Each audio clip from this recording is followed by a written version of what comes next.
کیا آپ جانتے ہیں سب سے آخر میں کس کو موت آئے گی؟ سب سے آخر میں موت روح نکالنے والے فرشتے حضرت اسرائیل علیہ السلام کو آئے گی۔ آج میں آپ کو شیطان کی تاریخ بتاتی ہوں۔ 80,000 سال تک فرشتوں کا ساتھی رہا، 40,000 سال تک جنت کا خزانچی رہا، 30,000 سال تک مقربین کا سردار رہا، 40,000 سال تک عرش کا طواف کرتا رہا۔ پہلے آسمان پر اس کا نام عابد تھا، دوسرے پر زاہد، تیسرے پر عارف، چوتھے پر ولی، پانچویں پر تقی، چھٹے پر خازن، ساتویں پر عزازیل، اور اب قیامت تک اس کا نام ابلیس ہے۔ غرور اور تکبر نے اسے کیا سے کیا بنا دیا۔ کچھ باتیں ایسی ہیں جن سے اللہ سخت ناراض ہوتا ہے۔ اولاد اور خاص کر بیٹی کو گالی دینا، دل میں بغض رکھنا، مہمان کو دیکھ کر منہ بنانا، اذان کے وقت کام میں مصروف رہنا، ماں باپ کی عقل کو کوسنا، نماز کے بعد دعا نہ مانگنا، دسترخوان پہ باتیں کرنا، کھڑے ہو کر پانی پینا، وضو کی حالت میں کفر کے الفاظ ادا کرنا۔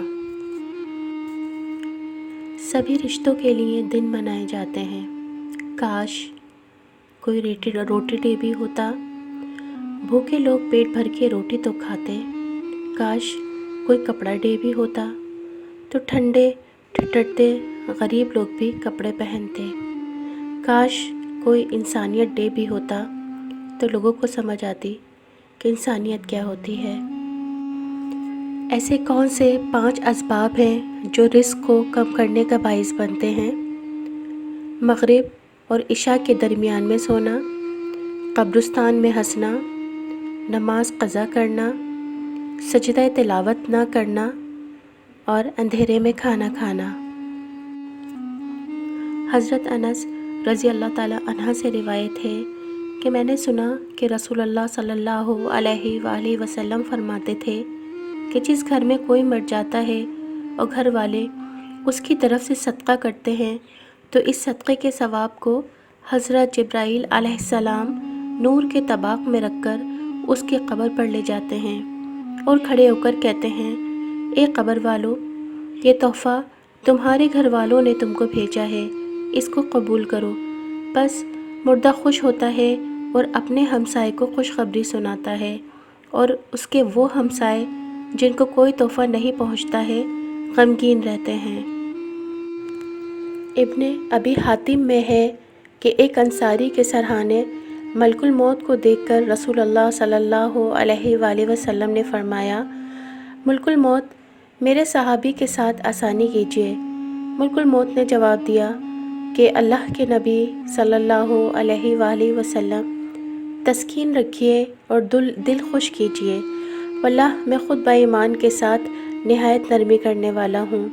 سنیے یا رسول اللہ، قسم ہے اللہ تعالیٰ کی، تمام دنیا کے ہر کچے پکے گھر میں، خواہ وہ خشکی میں ہو یا تری میں، ہر دن میرے 5 پھیرے ہوتے ہیں۔ ہر چھوٹے بڑے کو میں اس سے زیادہ جانتا ہوں جتنا وہ خود اپنے آپ کو جانتا ہے۔ یا رسول اللہ، یقین مانیے میں تو ایک مچھر کی جان قبض کرنے کی بھی قدرت نہیں رکھتا جب تک کہ مجھے اللہ تعالیٰ کا حکم نہ ہو جائے۔ وہ 8 قسم کے لوگ جن سے قبر میں سوال نہیں کیا جائے گا: شہید، اسلامی ملک کی سرحدوں کی حفاظت کرنے والا، مرض طاعون سے فوت ہونے والا، طاعون کے زمانے میں طاعون کے علاوہ کسی مرض سے فوت ہونے والا جبکہ وہ اس پر صابر اور ثواب کی امید رکھنے والا ہو، صدیق، بچے، جمعے کے دن یا رات میں مرنے والا، اور ہر رات سورہ تبارک یعنی سورہ ملک پڑھنے والا۔ ایسے 7 اعمال جو قبر میں کام آئیں گے: کسی کو علم سکھایا ہو، نہر کھود کر پانی جاری کروایا ہو، پانی کا کنواں بنوایا ہو، درخت لگایا ہو، مسجد بنوائی ہو، قرآن مجید کو اپنے پیچھے چھوڑ گیا ہو اور اپنے پیچھے نیک اولاد چھوڑی ہو۔